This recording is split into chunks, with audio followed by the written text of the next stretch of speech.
Nagsugod na ang pagparehistro ug pag-renew alang sa business permits hatod sa lokal nga panggamhanan sa Panabo. Pinaagi sa pagpanguna sa Business Permit and Licensing Section kauban ang nagkalain-laing buhatan sa syudad.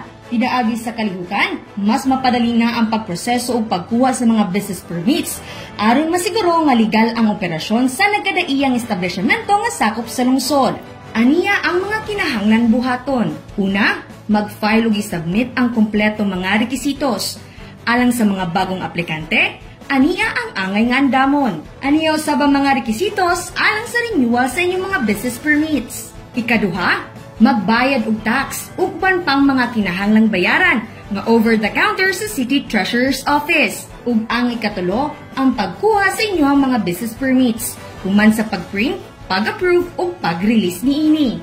Aron malikayan ang mga penalties subay sa City Ordinance 04-19, siguraduha nga narehistro ug na-renew ang inyong mga business permits.